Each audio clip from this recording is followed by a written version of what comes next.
keadilan sosial bagi seluruh rakyat Indonesia. Begitu amanat sila kelima Pancasila yang mewariskan prinsip kesejahteraan, keadilan dan kemakmuran bagi setiap rakyat Indonesia. Tapi, realitas memukul mundur kesejahteraan yang merata itu. Indonesia masih berteduh di bawah bayang kemiskinan. Kemajuan pesat yang kita lihat di kota-kota besar seperti Jabodetabek ternyata menyimpan pilu kerasnya berjuang untuk hidup layak. Indonesia memiliki target kemiskinan ekstrim 0% di akhir tahun 2024. Akankah itu tercapai? Kami akan perlihatkan ibu kota Jakarta dan daerah sekitarnya tidak semembahagiakan yang kita lihat di layar kaca.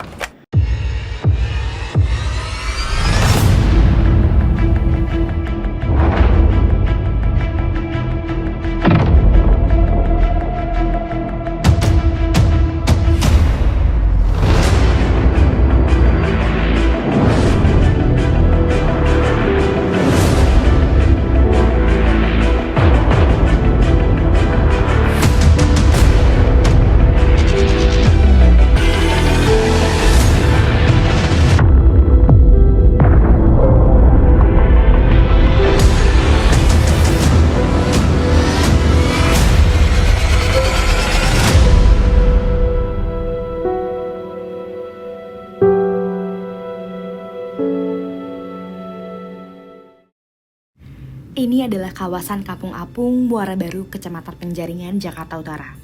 Tempat di mana sebagian besar nelayan pesisir Teluk Jakarta tinggal. Kampung ini terletak di bibir pantai Teluk Jakarta, di belakang rumah susun Muara Apung, di tengah-tengah gedung tinggi pencakar langit ibu kota. Untuk dapat ke sini, kita harus melewati gang kecil di belakang bak sampah tempat pembuangan warga sekitar rusun. Di kawasan ini, terdapat ratusan warga tinggal tepat di atas permukaan air laut.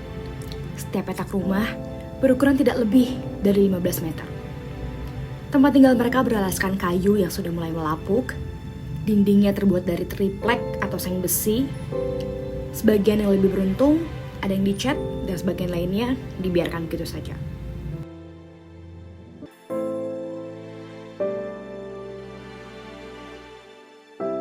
Di sepanjang jalan menuju masing-masing rumah, kita akan disuguhkan dengan pemandangan sampah yang mengapung di air samping rumah mereka. Aroma laut yang bercampur dengan sampah menjadi sahabat sehari-hari warga Kampung Apung.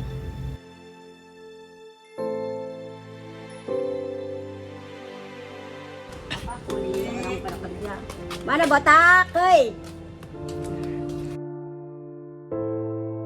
Hari-harinya ngapain, Bu? Ya, bantu-bantu warung, masak apa gitu. Masak warung. Ibu di sini ini tinggal sama siapa aja, Bu? Anak bontot sama cucu 2. Berarti berempat. Berempat ya, Bu. Kalau misalnya tinggal di sini, Bu, di Muara Apung udah berapa hari? Itu udah lama dari tahun 86. 86 sampai sekarang juga pindah-pindah, Bu. Orang nelayan itu cari tempat yang dekat pinggir laut, dekat perahu-perahu yang nggak jauh dari rumah. Sebagian besar warga di sini bermata pencarian sebagai nelayan pancing, dengan pendapatan yang tak menentu dan ancaman tak bisa berlayar jika musim penghujan tiba. Kalau untuk ikan kita nggak pasti ya, namanya juga kita ngandelin mancing di sini. Ngandelin mancing banyak atau dikitnya ya memang nggak bisa ditentukan. Suka dukanya ya nanti nih untuk 1 bulan ke depan terus menerus nih. Buayanya baratan, angin, pancaroba, baru kita nggak bisa keluar. Itu.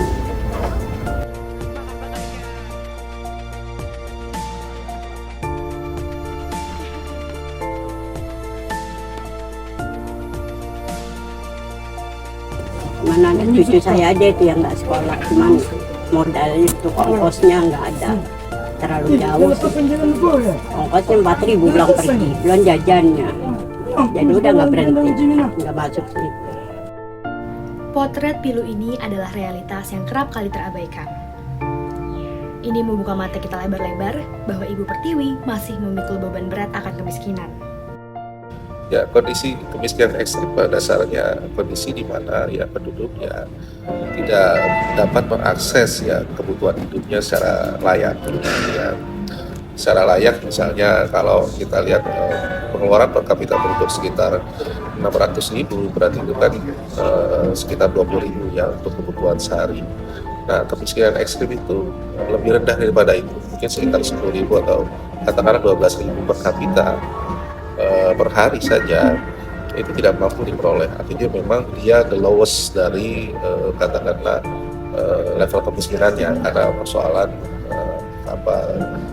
akses, kemudian juga kapabilitas. Biasanya mereka ini diidentifikasi ya sebagai masyarakat memang yang katakan sudah jelas tidak punya pekerjaan secara rutin, serabutan, kemudian juga tempat tinggalnya tidak layak, akses bahkan mungkin banyak di kawasan jembatan ataupun di rumah benet, bahkan mungkin mereka juga tidak punya akses sanitasi yang termasuk juga air bersih, lingkungan yang kurang baik dan sebagainya. Jadi memang wilayah yang memang sangat kurang dari segi kelayakan untuk mereka bertempat tinggal dan kehidupan.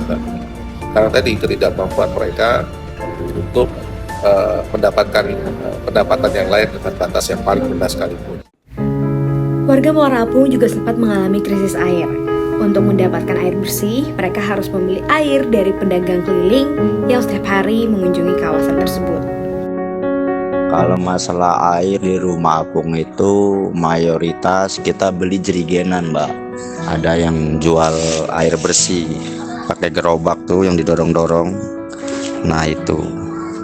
Saya kira banyak ya, karena kalau kita lihat memang kalau dibandingkan secara nasional masih lebih baik gitu ya. Kalau angka yang saya tahu ya, kemiskinan nasional itu untuk ekstrim itu berkisar 1,12 ya, atau di 2023 agak baik itu menjadi 0,83% gitu. Tapi Jakarta mungkin juga hampir mirip dengan wilayah lain, memang lebih rendah ya, di 2024 sekitar 0,57% gitu. Artinya memang ya kalau kita bandingkan ya, Jakarta saja itu penduduk miskin itu sekitar 0,4%, itu artinya sekitar 400.000 ya.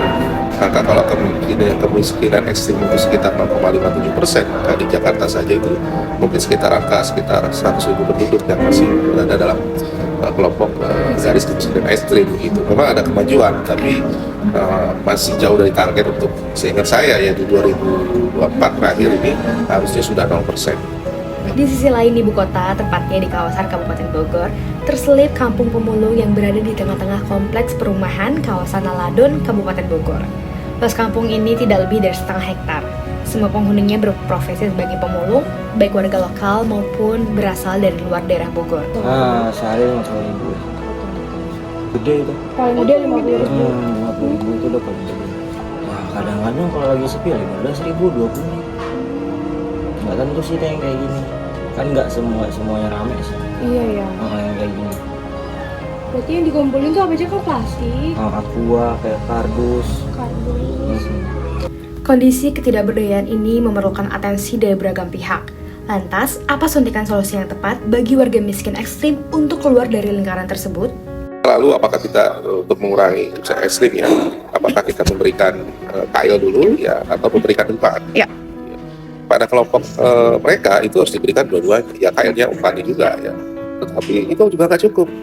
Tempat untuk mancing juga harus diberikan gitu. Artinya begini, kalau kita umpan, dan itu tetap mereka sangat tergantung dengan program-program untuk bantuan sosial ya, mengurangi beban pengeluaran mereka. Programnya sudah ada ya, katakanlah ada kartu Indonesia Pintar, kemudian untuk PKH dan sebagainya. Tetapi itu tidak cukup. Nah, mereka juga harus berpendidikan, karena kalau mereka berada pada lingkup itu hanya untuk survival terhadap kebutuhan makanan saja, terhadap inflasi pangan atau terhadap kenaikan harga, sehingga ya bantuan sosial menjadi mereka sangat tergantung.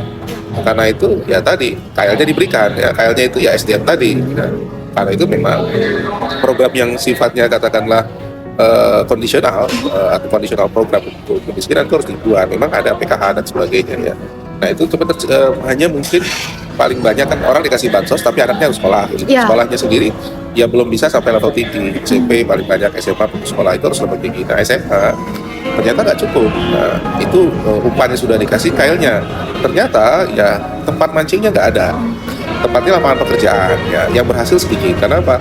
Tingkat pengangguran untuk SMU, SMK di mana mereka mengail itu sekarang semakin susah. Pengangguran level SMA, SMK-nya semakin tinggi ya. Kalau kita lihat data BPS itu pasti mereka paling besar. Nah, karena itu memang ya kita harus menciptakan 3 tadi, bagaimana ya mereka diberikan kail, umpan sama tempat mancingnya. Tentu saja ada policy yang sifatnya afirmatif ya ada keberpihakan. Apakah misalnya masyarakat yang sudah miskin anaknya tapi bagus ya mereka diproteksi ya mendapatkan prioritas untuk mendapatkan lapangan pekerjaan. Tentu saja SDM-nya harus ditingkatkan juga gitu ya, bukan sekedar pasaran tapi juga harus dibangun. Nah, karena yang lebih penting bagi mereka menurut saya bukan bantuan tapi lapangan pekerjaan. Nah, sehingga mereka dalam jangka waktu medium atau panjang keturunan mereka, keluarga mereka yang baru bisa cepat keluar begitu ya. Pemerintah memang telah memiliki banyak program bantuan bagi warga miskin. Namun sayangnya, bantuan tersebut tidak tersalurkan secara tepat. Ketidakpresisian data ini menjadi polemik yang menambah daftar masalah mengenai kemiskinan.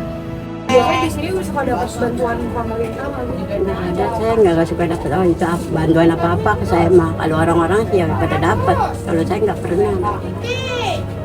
dalam bentuk apapun itu. Nggak ada.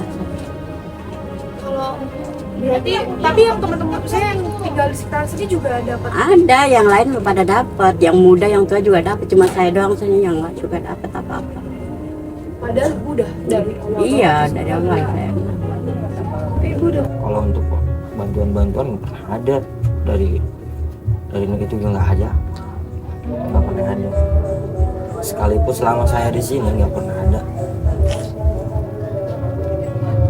Aja gitu kan yang udah bertahun-tahun nggak pernah ada.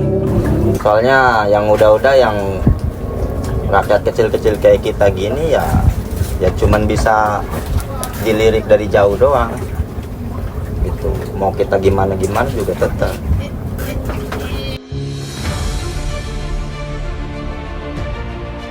Kita lihat data penerima bantuan itu kan data terpadu kesejahteraan sosial terlintasikan DTKS itu disusun sejak 2015 ya. Tetapi mekanisme updatingnya itu separuh-separuh atau mungkin proses updatingnya tidak komprehensif karena butuh biaya besar dan sebagainya. Prosesnya diserahkan kepada pemerintah daerah setempat, ada yang serius, ada yang tidak begitu ya. Sehingga ini menyebabkan banyak problem dalam proses pendataan. Ada yang kita sebut inclusive error ya. Inclusive error itu artinya ya orang yang masih mampu itu tidak bisa dikeluarkan dari data penerima bansos. Tapi juga ada exclusive error. Exclusive itu yang harusnya katakanlah tadi mereka masuk dalam kelompok miskin tapi belum masuk di dalam data-data tersebut. Sehingga kalau kita lihat secara agregat memang tidak tepat sasaran data-data untuk penerima bantuan lebih dari separuh, lebih dari 60%. Sehingga ya konsekuensinya ya banyak yang tidak efisien, ya anggarannya besar tapi tidak tepat sasaran tinggi ya. Nah ini memang harus dirubah mekanisme pendataan yang lebih bagus dan keterlibatan BPS maupun pihak independen ya untuk bisa melakukan updating. Karena proses updating ini kan misalnya tergantung RT-nya, RW-nya atau kepala desa yang mungkin kurang objektif ya, meskipun mereka tahu masyarakat lokal tapi begitu disetarakan datanya dengan wilayah lain sering terjadi penafsiran yang berbeda dan itu menyebabkan hasil quality datanya menjadi buruk. Berarti perlu ada perbaikan, memang perbaikan. Ya betul, sangat betul karena tadi ya kalau kita lihat ya ada juga masyarakat di satu daerah yang tidak saya sebut ya sedang dengan bantuan padahal mereka masyarakat mampu. Nah itu yang saya kira juga menjadi problem ya. Karena anggaran terbatas akhirnya semua dapat, harusnya yang paling bawah yang ekstrim misalnya menerima bantuan bisa lebih besar, jadi karena untuk pemerataan ya mereka dapatnya segitu-segitu, karena dapatnya kecil ya nggak akan bisa nolong apapun gitu. Karena hanya habis untuk menahan gejolak harga pangan misalnya beras naik ya dia bisa bantuan tapi kan nggak bisa sisanya untuk yang lain misalnya untuk pendidikan dan sebagainya. Bersinggungannya angka kemiskinan yang semakin menurun, ketidaktepatan sasaran bantuan hingga realitas pilu pinggiran kota menghasilkan nada inharmonis antara tujuan yang ingin kita capai dengan fakta di lapangan. Jika kondisinya terus-menerus seperti ini, akankah Indonesia Emas 2045 tercapai? Saya kira memang kalau saya lihat memang punya potensi angka kemiskinan turun ya. Tapi kalau dihapuskan saya kira benar-benar hilang sulit ya. Di negara maju pun masih ada gitu walaupun persentasenya kecil ya. Di kita memang tadi ada kemiskinan ekstrim dan penyebabnya struktur. Mereka orang tua, jompo, tidak punya aset dan sebagainya itu memang akan sangat tergantung dengan bantuan pemerintah. Nah, itu agak sulit begitu ya. Di desa juga sama, mereka tidak punya aset, pekerjaannya hanya buruh, tani dan sebagainya. Ya tergantung itu saja ya, karena mereka untuk meningkatkan skill butuh waktu lebih lama. Jadi ya apa namanya, bisa jadi syaratnya insya Allah bisa tercapai, tapi asal tadi syarat growth-nya kita bagus. Nah, kemiskinannya ya otomatis akan turun, tapi kalau hilang rasanya sulit ya. Tapi kalau berkurang, saya sih percaya bahwa kemiskinan itu bisa berkurang.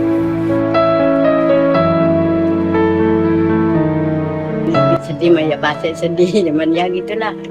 Habis mau kata apa lagi gitu, waktunya. Ya harapannya pengennya punya tempat yang yang itu aja gitu, bisa anak-anak sekolah cucu.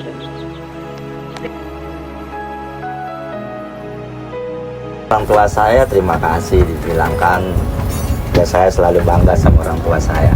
Udah cukup, soalnya nggak ada kata-kata lagi. Kalau untuk istri gimana ya? Ya jalanin aja lah. Nanti juga pasti ada sendirinya.